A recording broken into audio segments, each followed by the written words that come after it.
100,000 გრანტების მოპოვებაზე უპრეცედენტო აქტივობა დაფიქსირდა. ინოვაციებისა და ტექნოლოგიების სააგენტოს 322-მა პირმა მიმართა 257 განაცხადი თბილისიდან გაკეთდა 7 განაცხადი კი სხვა ქვეყნებიდან, დანარჩენი კი საქართველოს რეგიონებიდან. ყველაზე მეტი განაცხადი 16% ელექტრონული კომერციის პროექტების დაფინანსებას ეხება. მაღალი დონის საერთაშორისო ვენჩურული ინვესტორებით დაკომპლექტებული ჟიური გამარჯვებულ სტარტაპებს სექტემბერში დაასახელებს. რამდენად სიცოცხლის უნარიანია ქართული სტარტაპები და როგორია ვენჩურული ინვესტორების დაინტერესება სტარტაპების მიმართ. ამ თემაზე ჩვენ სტუმართან ინოვაციებისა და ტექნოლოგიების სააგენტოს თავმჯდომარესთან ბატონ ავთანდილ კასტრაძესთან ერთად ვისაუბრებთ. მოგესალმებით და მადლობა ბიზნეს პარტნიორთან თანამშრომლობისთვის. მოგესალმებით, დიდი მადლობა მოწვევისთვის.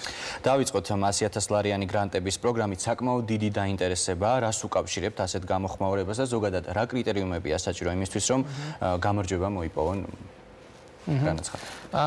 პირველ რიგში მართლაც უპრეცედენტო მასშტაბის აქტივობა დაფიქსირდა.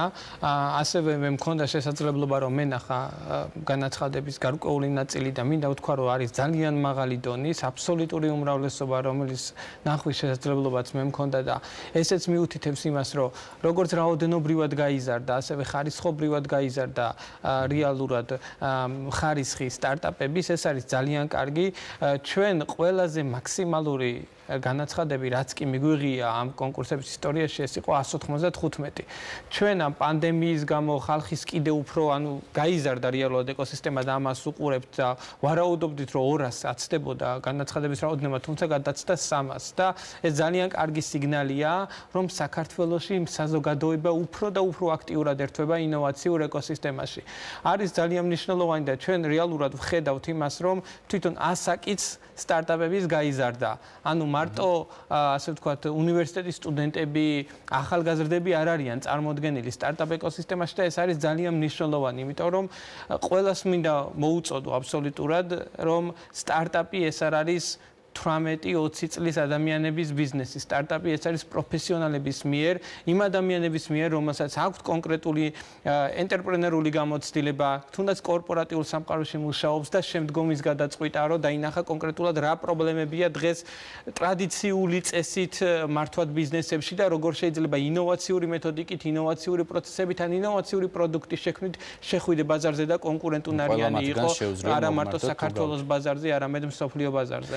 საინტერესოა კონკრეტული კრიტერიუმები, რაც გამარჯვებისთვის იქნება საჭირო. რა კრიტერიუმებით მოხდება ამ 322 განაცხადიდან შერჩევა გამარჯვებული? რა თქმა უნდა, ჩვენი მთავარი, ასე ვთქვათ, კრიტერიუმი ეს არის ინოვაციურობა. თუ რამდენად ინოვაციურია ის კონკრეტული გადაჭრა პრობლემის, რაც აწუხებს ადამიანებს. შესაბამისად, ეს არის ერთ-ერთი მნიშვნელოვანი კრიტერიუმი. მეორე მნიშვნელოვანი კომპონენტი ეს არის მასშტაბირებადობა.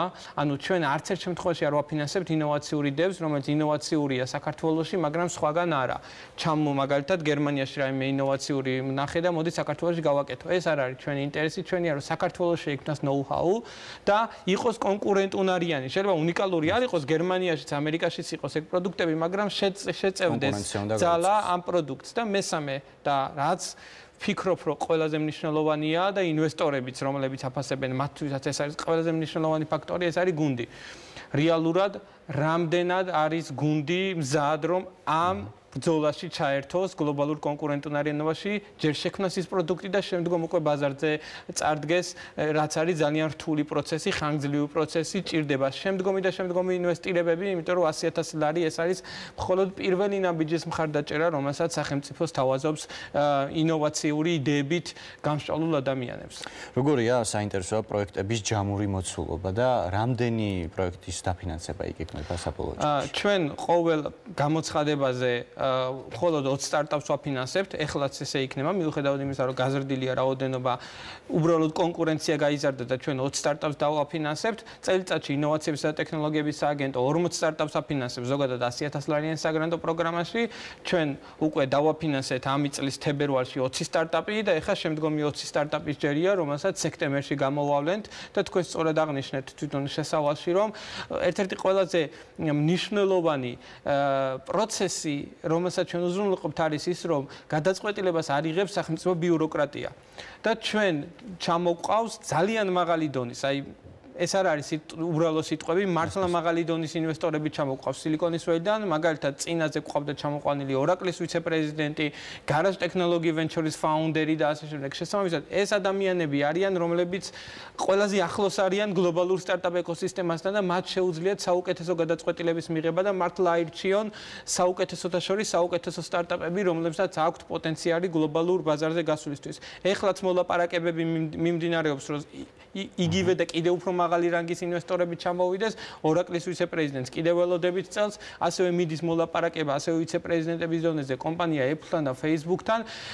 პანდემია, რა თქმა უნდა, ხელს გვიშლის ზოგადად მგზავრობასთან მიმართებაში, თუმცა ჩვენ არ გადავიტანეთ ეს პროცესი ონლაინ, ჩვენთვის მნიშვნელოვანია მათი საქართველოში ჩამოსვლა, საქართველოთი დაინტერესება და ქართულ ეკოსისტემაში ბევრად მეტი ღირებულების, ასე ვთქვათ, შემოტანა, ვიდრე თუნდაც Zoom-ით ან Skype-ით ან სხვა ტექნიკური საშუალებებით ჩავრთოთ ჩვენ პროცესში. გასაგებია. 16% როგორც ვიცი, განაცხადებიდან არის ელექტრონული კომერციის პროექტების დაფინანსებაზე. რას უკავშირებთ ამას? პანდემიამ ხომ არ განაპირობა მსგავსი პროექტები დაინტერესება სტარტაპერებს? ნამდვილად არის ეს ერთ-ერთი განმაპირობებელი.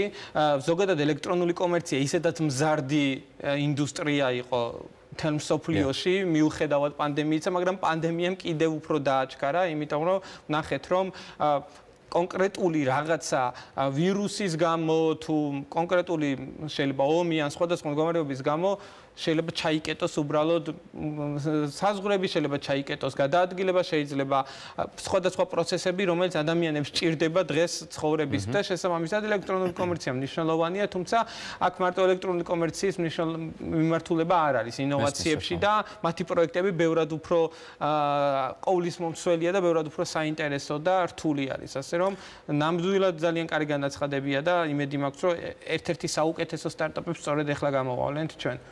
უკვე რამდენიმე წელია მიმდინარეობს სტარტაპების დაფინანსება და მუშაობს ეს პროგრამა. დღეს რა შეგიძლიათ თქვათ, რამდენად სიცოცხლის უნარიანია ქართული სტარტაპები და კონკურენტული საერთაშორისო ბაზარზე? წლების გამოცდილება რას გვაჩვენებს? ანუ პირველ რიგში მინდა გითხრათ, რომ კონკურენტუნარიანობის თვალსაზრისით ქართული სტარტაპების წამყვანი ძალა არის კონკურენტუნარიანი. ჩვენ გვაქვს კონკრეტული მაგალითი, როდესაც ქართულმა სტარტაპმა ამერიკის შეერთებულ შტატებში სილიკონველში 1,200,000-ის ინვესტიცია მიიღო.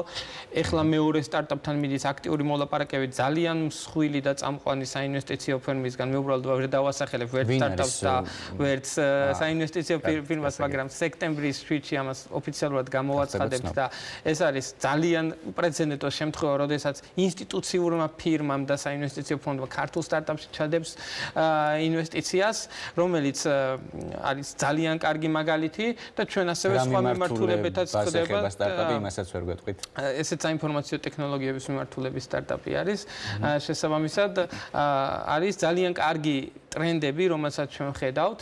რაც შეეხება სიკვდილიანობას, რა თქმა უნდა, სტარტაპების უმეტესობა იღუპება დასაწყის ეტაპზევე. ჯერჯერობით ჩვენ მაგ მიმართულებით მაჩვენებელი მაღალი არ გვაქვს, თუმცა ნამდვილად იქნება და მაღალი არ გვაქვს გამომდინარე იქიდან, რომ ინოვაციების ეკოსისტემა საქართველოს ჯერ კიდევ ახალი არის და ჭირდება დრო, თუმცა რეალურად ჩვენ ვხედავთ, რომ სტარტაპები ძალიან სწრაფად ადაპტირებადი არიან ახალ გამოწვევებთან, ახალ პრობლემებთან და აი თვითონ კოვიდის რეჟიმშიც ჩვენ დავინახეთ, რომ როდესაც ინოვაციების და ტექნოლოგიების სპეციალური პროგრამა, საგრანტო პროგრამა გავაკეთეთ 15,000-ლარიანი კოვიდის თემაზე, ბევრი ძალიან მნიშვნელოვანი და ინოვაციური გადაწყვეტები შემოგთავაზა ქართულმა სტარტაპ ეკოსისტემამ. პანდემიის პერიოდში კერძო ინვესტორების დაინტერესება შენელდა სტარტაპების მიმართ. დღეს როგორია მდგომარეობა, შეიცვალა თუ არა ეს? პანდემიის დროს მე მგონი სტარტაპების მიმართულებით კი არა, ყველა მიმართულებით შემცირდა ინვესტორების მხარდაჭერა. ამ მიმართულებით ძალიან რთულ მდგომარეობაში იყო სტარტაპები, უკვე ხელშეკრულებაზე ჰქონდათ ხელმოწერილი ზოგს ინვესტორთან და ისიც გაჩერდა გადარიცხვები, თუმცა ეხლა ეს პრობლემა აღარ უდგას ეკოსისტემას.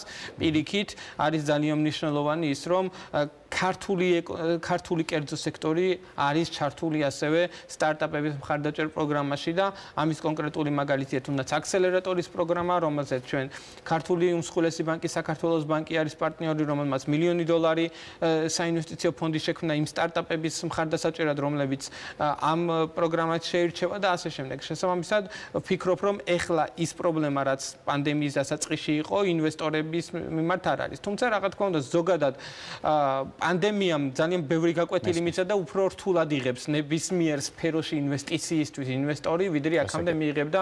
თქვენს წინასი უზეთშიც ვნახეთ, რომ ბიზნესი უფრო მეც ფიქრობს ზოგადად, ვიდრე თუნდაც ახალ მაღაზიას გახსნის თუ ახალ სტარტაპში ჩადებს ფულს. დიდი მადლობა საინტერესო საუბრისთვის. ჩვენ რა თქმა უნდა თქვენი სააგენტოს თემებით ისევ დავინტერესებდა სექტემბერში გამარჯვებულების გამოვლის შემდეგ, იმედია ისევ იქნებით ჩვენი სტუმარი.